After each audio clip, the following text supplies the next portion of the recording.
Welcome to Conversations with Consequences on EWTN Radio. I'm your hostess, Betsy Fentress. And I'm Ashley McGuire. And we're really grateful to have Monsignor Roger Landry with us. He's a member of our TCA team, and he serves as the National Director of the Pontifical Mission Societies, but he's really become our resident TCA chaplain, and boy, do we need him today, as there's been a lot of tragic news, including the shooting at Annunciation Catholic School in Minneapolis that claimed the lives of 2 students at a mass, and just last week, the assassination of conservative Christian activist Charlie Kirk. We really want to have you on today, Monsignor, and talk about how we approach this as Catholics and how we process this, especially since you've been a college chaplain. I think the first thing we always do as Catholics, no matter what we're talking about, is to pray, because we live different lives. We respond to everything, both the joys and the terrible sorrows, not to mention the atrocities you just named, differently from the average person. We turn to God and we confronted with God. And so the first thing we have to do when we hear about the evils just described is we turn to God and we ask for his forgiveness. We do reparation. Charlie Kirk was a beloved son of God by baptism, and he was unceremoniously murdered in front of a crowd of 3,000. Those beautiful kids who had come together in Minneapolis to worship God, they were struck dead at the beginning of a school year, at the beginning of a mass. What a horror that is.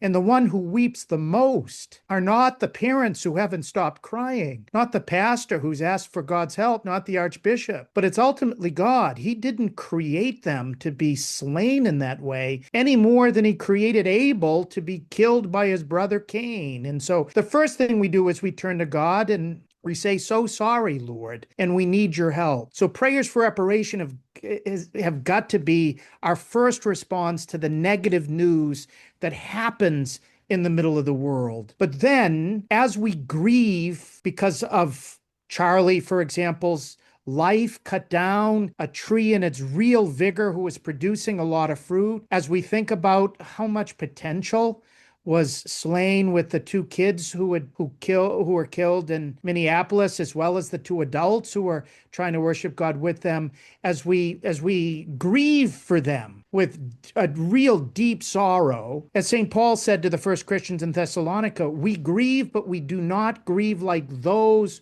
who have no hope. We grieve because we know Christ is with us in the midst of that sorrow. We grieve differently than the rest because we have hope. And in this Jubilee of Hope, we got to talk about what that hope is. The first reason for our hope that we've got to always be ready to give an explanation of to others. The first reason is because God with us, Emmanuel, is still very much with us in the middle of the world. The second reason we have hope is because he has not left us orphans, and he who died on Calvary to triumph over sin and death, his fruits, for example, those young kids believed in, Charlie Kirk believed in, and he himself announced in so many of his campus visits. And then the real third reason for our hope is because of the divine summons God has given us from our baptism on, that death is not the end, that a crucifixion couldn't even keep Jesus down, and assassins' bullets are not going to be able to keep those in Minneapolis down or Charlie Kirk down. And so we grieve, but we grieve with hope. Those are, I think, our first 2 reactions to the atrocities that we're all very much mourning. Monsignor, we've become very accustomed to gun violence, to tragedies almost daily in the news, and people have been commenting on how we almost seem numb. Can you reflect, especially as a priest, in your capacity as a priest, on why you think his death is being felt so deeply by so many, including those who didn't agree with his politics? I think almost everyone, and sadly there are a few who aren't described by this, but almost everyone, even if they disagreed with various of his political positions, recognized a few things about him. First, he was a husband, a dad, a son.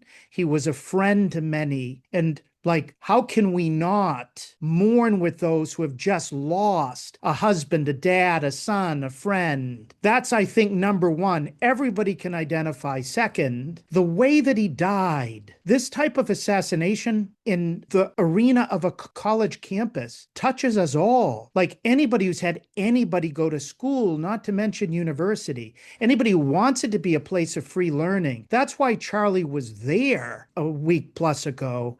And to see him in the middle of that outreach, taken down, and anybody who's made the unfortunate mistake of seeing the video of what happened after he was shot, we're never going to forget it. There's no possible way we as human beings can't forget it. But then I think there's something deep down in all of us that resonates with what the great poet John Donne once said. Don't ask for whom that bell tolls. It tolls for thee. That there's part of us that puts ourselves at our best in the courageous position of a Charlie Kirk, basically reliving the biblical scene of Daniel in the lion's den, regularly willing to go into very uncomfortable circumstances from which 99% of people would shirk and be true to who he was. And like, I think part of us all wants to be Charlie Kirk at his best. Many of us don't live up to that aspiration. And it is a blow to the solar plexus when someone living that way in the very act of outreach is martyred, to use a very secular term, martyred not in our Catholic theological sense, because I don't think he was slain specifically for his testimony to Jesus. That was a very important part of who Charlie was, but it seems, at least from what we know, he was attacked because of various political positions, but he died for those political decisions. And in the same way, we still mourn the loss of the death of Socrates, we mourn for Charlie. And how can, in the Minnesota case, how can we not grieve for all of those families who have just lost their beloved loved ones who were just going to school? Everyone on the planet can relate to being there in school and to having so many loved ones whom we send off to school with kisses and the whole rest, full of hope. To see that happen has to touch us at the core of our humanity. And we are as corrupt as the devil would hope for if our heart doesn't bleed because of these terrible events. Monsignor, I wanted to point out that Ashley had a piece in the New York Post last Friday, and she writes about anti-Christian sentiment, and I'm quoting her. The Family Research Council has recorded more than 500 attacks on Catholic parishes since 2020 and more than 400 on Christian houses of worship last year alone. Jewish organizations in the U.S. must spend a staggering $765 million a year on security. You travel all over the world in your mission work. Talk about why Christians and Catholics recently are so prone to being targets. I think there are a few reasons, starting at the deepest reason, because the devil hates our guts, because we are united to Jesus. And so the principalities and the powers about which St. Paul has written are actively revulsing against Christ and anyone to whom he belongs. And so that's the deepest reason of them all. And real malevolence exists in a personified way. The second reason is because, as some have said, anti-Catholicism is the last acceptable prejudice. And why are so many opposed to the church? It's ultimately because of what we stand for in the middle of the world. I had to confront it when I was helping the Holy See as a diplomat at the United Nations for 7 years here in New York, that many people oppose the church's teaching on certain issues, but especially issues with regard to who we are as men and women made in God's image and likeness, about the meaning of human love, about marriage, about sexuality, about children, how ending the lives of people at the beginning, middle, and end of life is wrong in every circumstance, you name it. that people oppose those positions, and they recognize that if the church is strong and exists, we are opposed to the revolution that they're trying to bring about. And so if they want to win, they think we have to get out of the way, either because we're too intimidated or because they seek to end our lives. Why have we had so many waves of martyrdom over the course of centuries? Now, in the United States, most of that opposition comes from militant and aggressive secularists. Secularism means that they want to live in a godless world, to live as if God doesn't exist. And those of us who witness to the presence of God among us, that God with us is still very much with us, we confront that whole secularist idea. And they can say we're trying to force our morality on them. We are not. We're freely trying to propose a better way to life. But they who want to impose their immorality on the world recognize that we're an existential threat to those ideas, and we've got a 2,000-year pedigree giving joint witness with us. And so I think that that's the second reason that fuels the hatred that leads to the desecration, not just of religious worship sites, our churches, our synagogues, but likewise, those of us who try to live together with God as living signs, and for Christians as temples of God among us. And so we see that desecration quite a bit, and it is growing. I mean, most of the acts against religious believers across the world, by far, 80% of them happen against Christians. And in many places, we turn a blind eye to that. Why? Because of this neo-Marxism we're seeing on campuses that Charlie Kirk battled vigorously. And the neo-Marxists all think that everything is a struggle between victimizers and victims. And those are two hard classes. You're either in one or the other.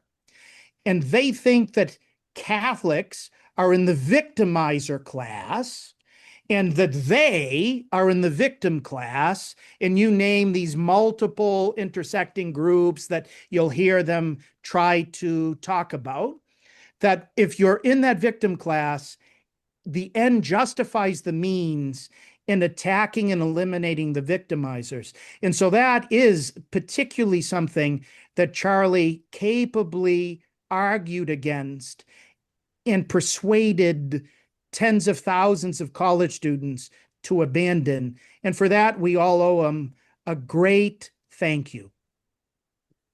There's no question that among young people, Gen Z, has to be one of the if not the most significant events to occur for them in terms of how it's impacting them. But I've talked to a lot of parents, older generation, Gen X, millennial, even boomers, who have a shared concern, which is, I'm a mom of five. Betsy has six children. They're having grandchildren. What is the future? The common question is, what is the future of civil discourse after in a post Charlie Kirk assassination world? Are our children safe? Can they safely engage in discourse when it literally gets you killed? I think we have to prepare them for that discourse, knowing that the risks are small. I mean, thanks be to God, we're not having assassinations every day like occurred at Utah Valley State University. Thanks be to God. I am hopeful we're never going to get there. But that future is determined by the choices we make. We're not in control totally at an individual level of the outcome, but we do have an impact on that outcome. And we've got to use our freedom now to act. One of the things that the vast majority of people have seen in every generation over the course of this last week plus is that we want our campuses not to be places of indoctrination. We certainly don't want them to be places of violence. We want them to be places in which we can have conversations about the things that matter most. And we can bring about that reality. But what it's going to require first is that all of us look at what happened to Charlie as a moment of conversion, to ask, have I contributed at all to it by my type of occasionally overzealous opposition to other human beings with ideas contrary to my own? There's a lot of that goes around. And to be blunt, a lot of people vote for it, where we're voting for a culture in which some of our major leaders insult their friends on the same side, sort of shooting with friendly fire, even those who, for the most part, agree with them. Not to mention against those, we don't have to make it existential. One of the problems that Charlie was fighting against is many of the progressives on the far left think that if you disagree with them, you are, by that very nature, a hater. And if you're a hater in who you are, how can I ever have an argument with you? How can I ever sort of coexist with hatred? Who wants to live with hatred? A lot of the times they have not God in their life. They don't know what to do in terms of those with whom they're struggling, you name it. They just want to eliminate the ones that they label unjustly as haters. And so, but sometimes we've got to ask, what the heck is Attorney General Pam Bondi doing in these last couple of days? Not to get overly political, but basically saying, we're going to come after you and not allow you even to have basic free speech, no matter what, to disagree, right? To disagree. We, throughout our entire culture, we're having those on the right, not to mention just those on the left, now saying things and behaving in a way that's not going to birth a culture in which we can respect each other enough truly to disagree and try to have conversations by which we can persuade somebody to our own opinion. We've all got a big role to play in creating that culture.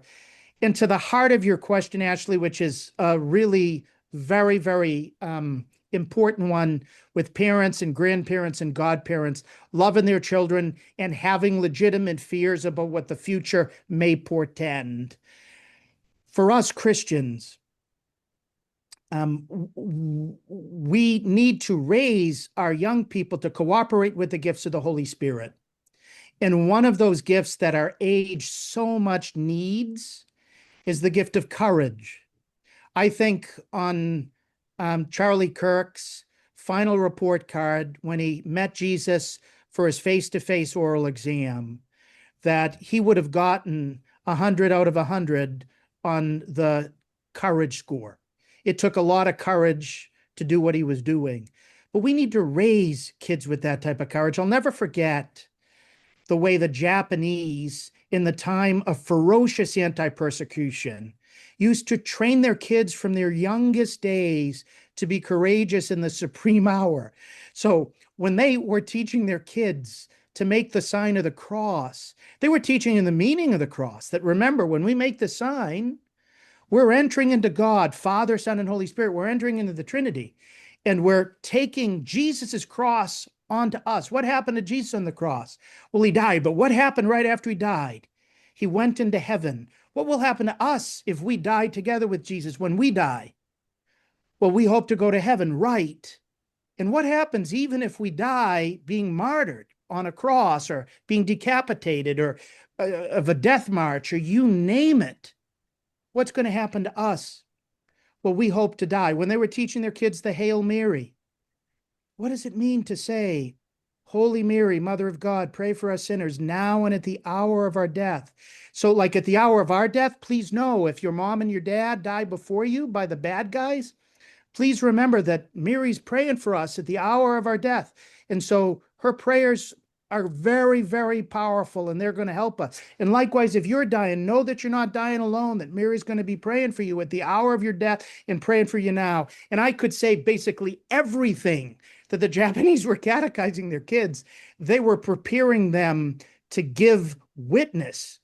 And that's what occurred when you read the accounts of the Japanese martyrs, the samurais would always go after the parents first to try to scare the young children.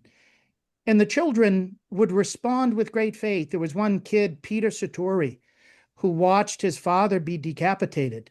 And it's one of the most powerful stories, I think, in all of hagiography. He went over and he lovingly embraced his father's head. And then the same samurai who finished his father's life came toward little Peter. And what Peter did is he just exposed his neck. He thought it was neck. He was next. The samurai balked at the courage of a 5-year-old who was really prepared to give testimony. And again, as I say a lot, because frankly, when I was in college, I received death threats through some of my own campus activism at Harvard. I'll save you the details about that. Wow. But I've never forgotten what the Boston Globe asked me in an interview. They said, when somebody called up and said, we're going to be waiting outside of Mather 425 with an AIDS-infected needle, and if we get you, great. If we get one of your roommates, great too, because then you're going to have to learn how to commiserate. The Boston Globe reporter asked me, did that make you afraid?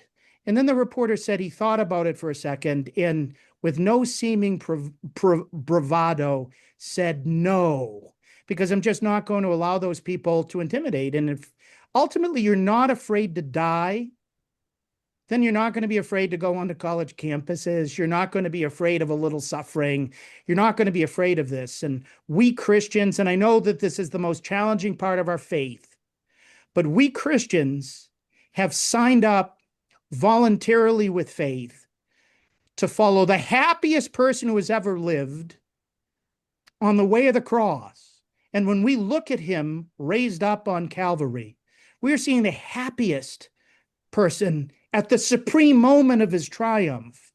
And so as we marked on Sunday with the Feast of the Triumph or the Exaltation of the Cross, when we look there, we're not filled with shame. We're filled with courage, because the same Lord who did that wants to strengthen us to be strong in bearing witness to him, as the church prays in the preface of Martyrs, to be strong in bearing witness to him through Christ our Lord. And so this is part of the gospel, as challenging as it is, that as we follow the Lord on that narrow way, step by step in his bloody footprints, he's with us to strengthen us just like he strengthened the martyrs of every age. And if we live our faith with that type of courage, I'm not afraid for the future. Monsignor, I read that there's been an uptick on college campuses and in parishes of people at Mass last weekend. You were the chaplain at Columbia University, which certainly has had a lot of unrest in the last year. What are some of the things that you did to bring students together, perhaps who even disagreed, or how to be a witness on a campus where they're in the minority? Tell us about some of the tactics or events that you held in an effort to bridge that divide. So we're living in an age in which the young people, having experienced the COVID pandemic and all its associated disruptions, are now open to an alternative explanation than what many in our culture want to give them, and many on college campuses want to indoctrinate them with. They're open to something else. And we've got to have confidence in the church's alternative proposal, that we think it's a much better proposal and a much better way to live. When Columbia was going through the crisis that was leading to the protests on campus and things, what I tried to do is to articulate, as Catholics, we don't protest. It's Protestants who protest. We Catholics stand for things. And what do we stand for? And so they're going to be encamping themselves on a college campus, but their grass stains are not going to change what's going on in one of the most intractable political disputes in modern history between Israel and the Palestinians. What can we do? We can encamp ourselves before the Lord in prayer. We can pull all-nighters here.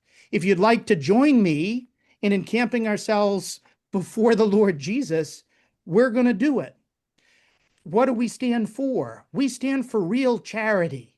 Charity toward our Jewish brothers and sisters on campus. Charity toward our Muslim brothers and sisters on campus.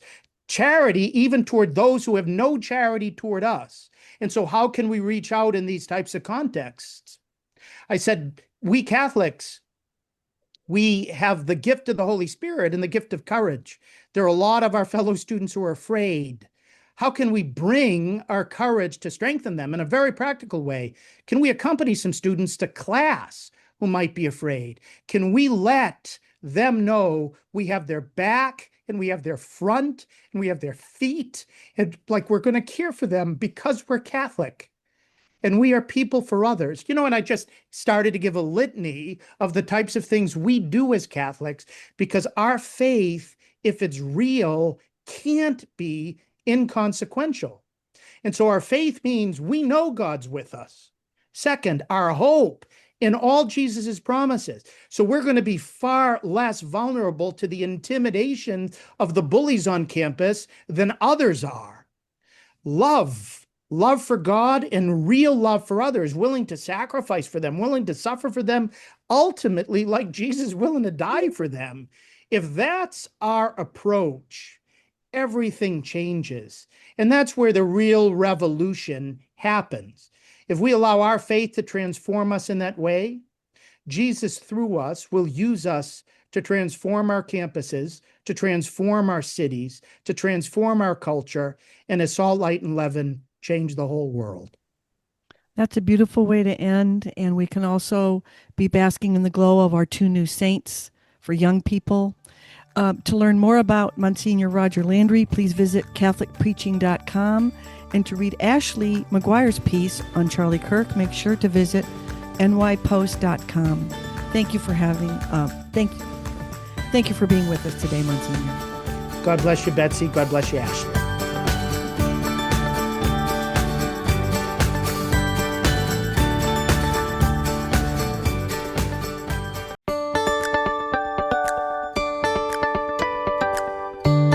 Welcome to Conversations with Consequences here on EWTN Radio. I'm your host, Mary Fiorito. And I'm Betsy Fentress. And we are thrilled to have with us today Edward Pentin, the senior Vatican correspondent for the National Catholic Register. He is known for his fine reporting and his in-depth analysis of different issues. And today we're going to discuss something very close to home for him, both literally and figuratively. This week, the Duchess of Kent was laid to rest.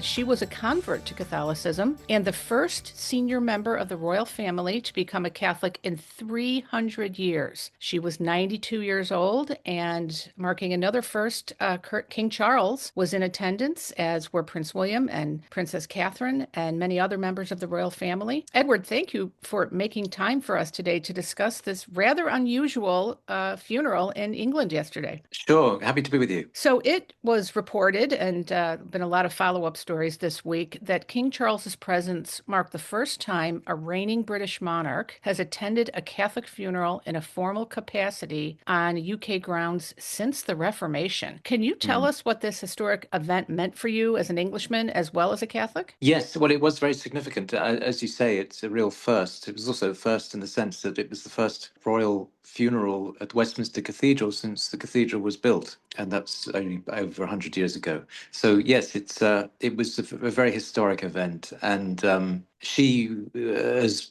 many listeners may know, the Duchess of Kent, converted to the faith in 1994, and when she did so, that was a very big event as well, of course, because that was the first conversion of the royal family, who stayed in the royal family. There was, I think, the granddaughter of Queen Victoria who converted and married a Spanish member of the royal family. But for somebody who's actually remained within the royal family until her death, this was the first member of the royals to convert. And really, since the 17th century, when I think King Charles II converted on his deathbed, as we believe. So yes, it was really very much a historic event. And the Duchess was a very popular royal as well. She was very much loved. She was a great, did a lot of things for the community. She did a lot of things for charity. She was very much committed to her faith, and all that showed in her public work. Yes, and her son, Lord Nicholas Windsor, who, if I recall correctly, was the page boy at Charles and Diana's wedding, he also followed her into the Catholic Church. Indeed, yes, you're exactly right. Yes, he was the page boy, and yes, and he converted in 2001, I believe. And yes, he was the first blood royal, because the Duchess was a commoner. She wasn't a Right, royal herself. because she But married the Duke of Kent. Right. exactly, she married the Yes. Duke of Kent, who was Queen Elizabeth's first cousin, and Lord Nicholas, when he converted, he's the first blood royal male of the male line to convert. So, and then I believe that a granddaughter has converted. I can't remember her name, but a granddaughter of the Duchess has also become a Catholic. So she had a great effect on her own family as well. So, Edward, for our listeners who maybe don't understand or aren't up to date on how this all plays out in British public life, why is it such a big deal that she was a Catholic? And is there a lot of prejudice today still in the UK towards Catholics? Yes, it's a good question, Betsy. The reason why it's such a major story, of course, is our history of Catholic history, and the fact that there was the break from Rome with Henry VIII, and that was a very serious time. I was just talking to somebody earlier today that we were discussing the effects of the Reformation, and really it terrorized the country, and it's still feeling the effects now. I mean, it's never really recovered from that, and for many years, I mean, centuries, there was prejudice against Catholics since the Reformation.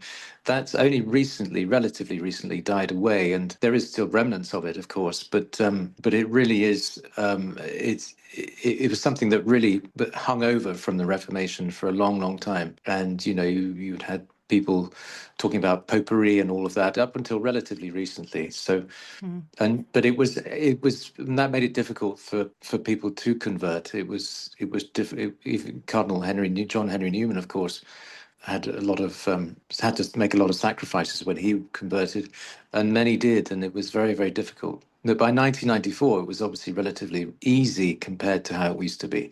So it wasn't without challenge, and she said she pondered it a long time, the Duchess of Kent, before taking that decision. And so she obviously, she knew the consequences of it. She knew the meaning of it in terms of British history, but she had the courage to do it anyway. And she had a great love for the faith, and a real strong belief for the faith as well. Edward, is it true that Princess Diana's mother also converted to Catholicism later in life? I haven't heard that. Okay. I don't know about that, but I have heard from somebody a friend of mine actually, who knew her quite well, that she was very much close to Princess Diana, and in fact was a sort of mentor to her.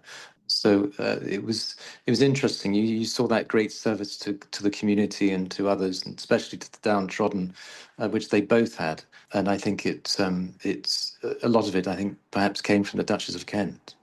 Well, and something of it's not quite a first, but certainly is unusual enough that it made the news is that there was a special telegram sent from our new Holy Father, Pope Leo the 14th, and it's quite beautiful. He says, entrusting her noble soul to the mercy of our Heavenly Father, I readily associate myself with all those offering thanksgiving to Almighty God for the Duchess's legacy of Christian goodness, seen in her many years of dedication to official duties, the patronage of charities, and devoted care for vulnerable people in society.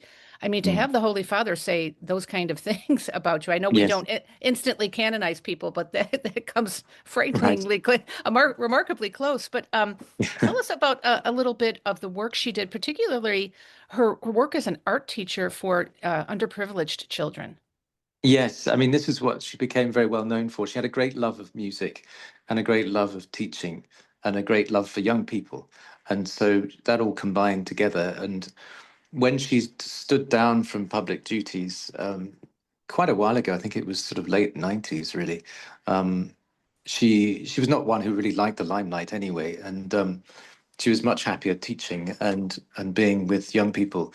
And so she for I think 13 years. She taught in a school in Hull, which is in northern England. She came from Yorkshire, so she was returned to the north, and taught the groups of secondary school children, I think, or primary school children, music. But she did so totally anonymously, and she said that even the parents didn't know who she was. Only the headmaster knew. And she just used to teach them under the name of Mrs. Kent, not, of course, Duchess of Kent. And nobody recognised her, and she was quite happily doing that for many, many years. And yes, and I think that just shows her sort of her, as I say, her love for young people and music, and just being in contact with people and just helping them in their everyday lives. And she set up a charity too called Future Talent, which helped young people, especially in deprived areas. So the other thing pointed by these children were that they were all from very deprived areas. They were very poor, and she set up this charity to really help poor children to learn music, which he said had a great effect on them and really helped them. It helped encourage them, it helped inspire them to do things, and she said it was great effect that music had on them, and so she was very keen to teach that and spread that among the children there. Edward, you've written about her conversion, which some say was marked by personal loss and suffering. While she was pregnant with her fourth child in 1975, she contracted measles and, following her doctor's advice, terminated the pregnancy for medical reasons. So, can you tell us a little bit more about that story?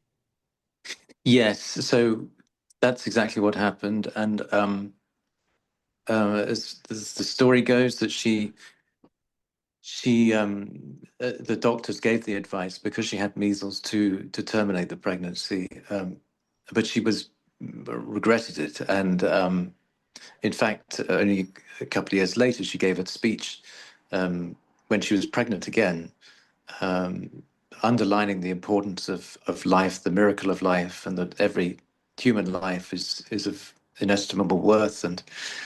And she gave this talk. I can't remember where exactly, but it was delivered in her place because she was heavily pregnant. And then tragically, 36 weeks pregnant, she she had a miscarriage, and she was obviously deeply hurt by this, and was very distraught. And she saw it, in fact, as a sort of punishment for the termination that she'd had 2 years earlier. So it really affected her, and I think gave her a lot of empathy for those who have had gone through similar experiences, whether miscarriage or abortion.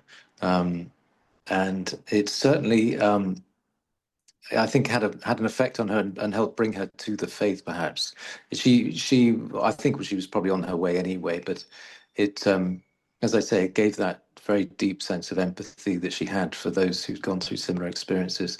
And in fact, her son, Lord Nicholas, has been very strong on pro-life issues himself.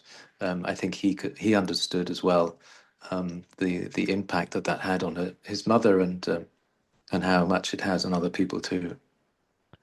Did she come out at all about the assisted suicide that's going through the parliament discussions in any way? Because that would seem to be a perfect, follow up to her support for the It unborn.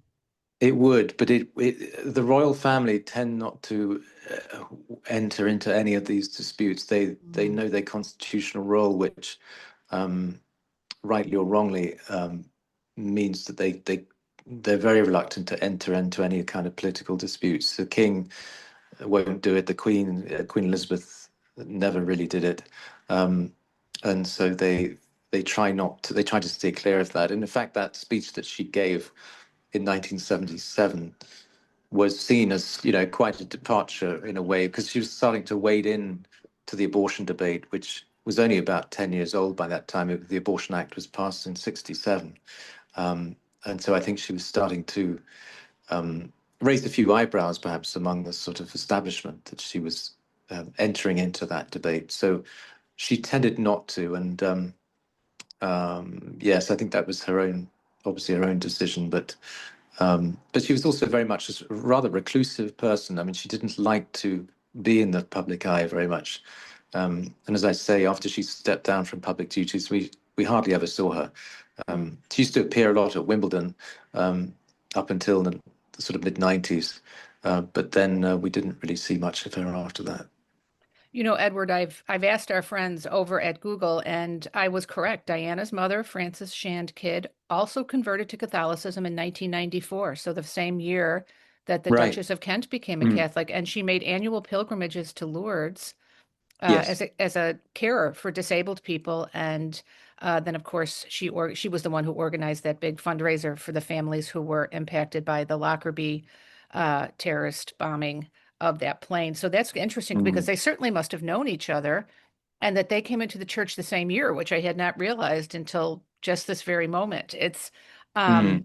and again, and then she went to like some remote part of Scotland, to Argyll, I think, or something, and so she kind of like the Duchess of Kent was, I don't know if I would describe her as a recluse, but certainly she kept herself to herself. Yes. Yes. Yes, Yeah, indeed. Yeah. Yes. And yeah, and that's true. And she did like to make very many pilgrimages to Lourdes and Our Lady of Walsingham, the shrine there, in basically the national shrine in England to Our Lady. right, And so she did that. In fact, as an Anglican, she went there with the Archbishop of Canterbury. There's an Anglican shrine there as well as a Catholic one. right. Um, and before her conversion, she went there with the Archbishop. Because it was really because of the trauma that she went through after the miscarriage that she went there for solace. She said she found great solace in the faith, and she loved the guidelines of the faith. She Yes. wanted clear guidelines, and that seemed to be what really attracted her to it. And as I say, the solace of it amidst the suffering that she faced. It's interesting that you bring that up about the guidelines because, Edward, you've also been watching the rise of young men in Great Britain turning to Mhm. faith.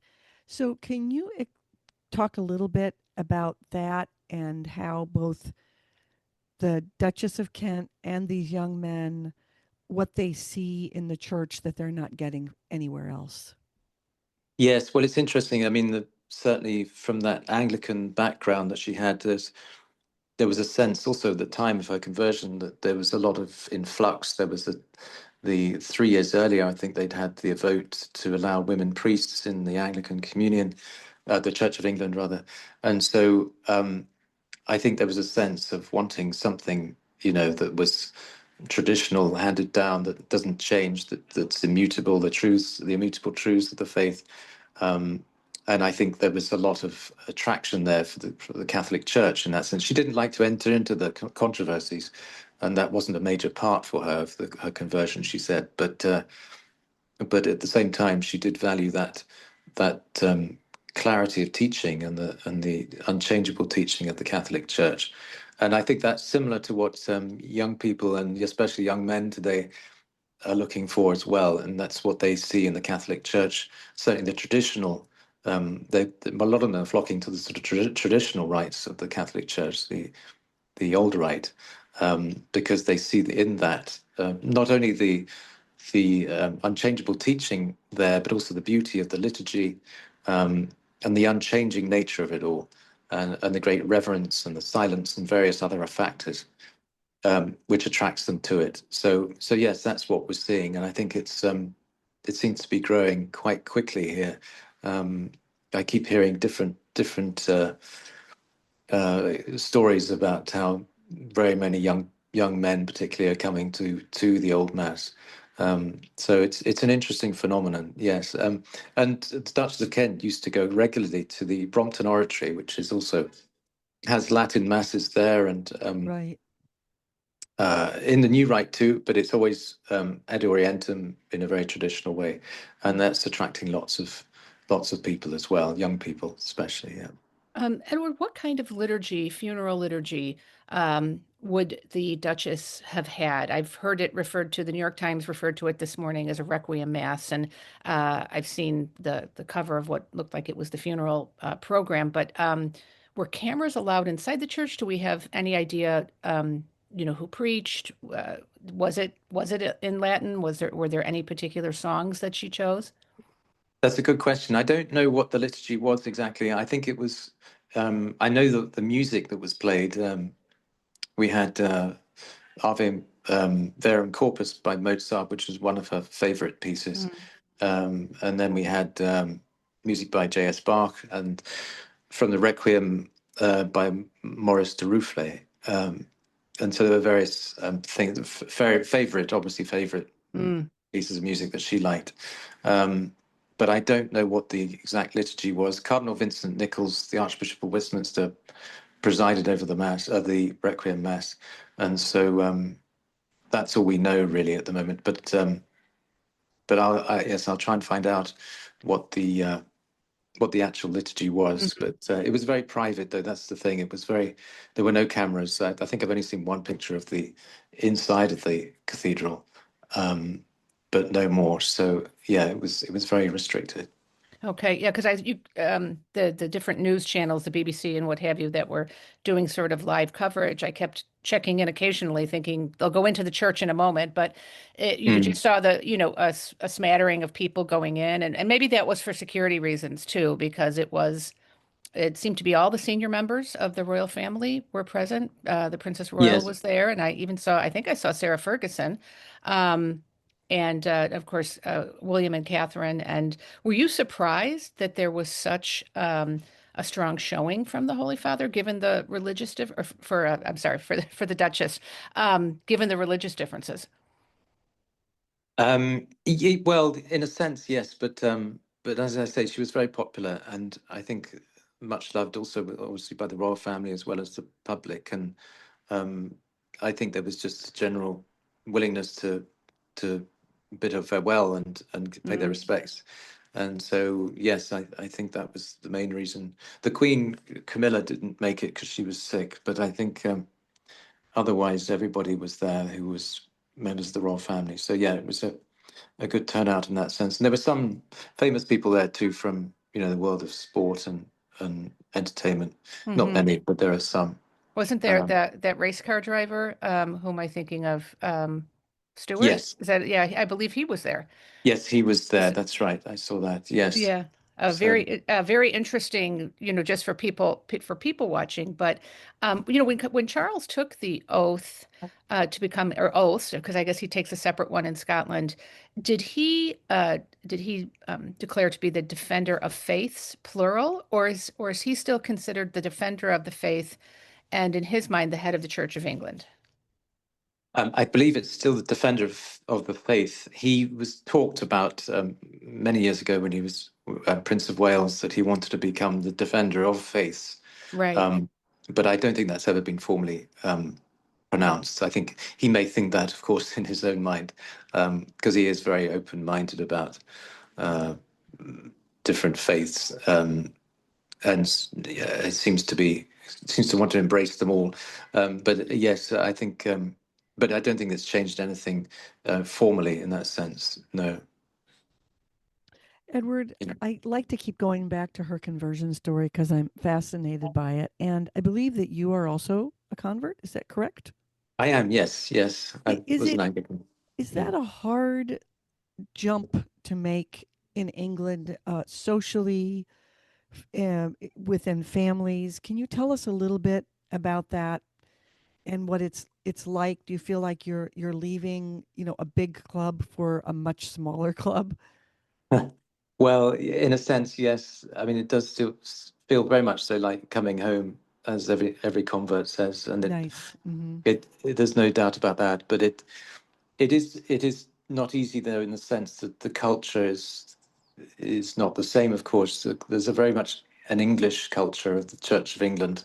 Some say it's more the C of E, they call it, and some say it's more E than C. It's more England than Church, Hmm. because it is very much a sort of based around the nation and the national culture and everything to do with what is England.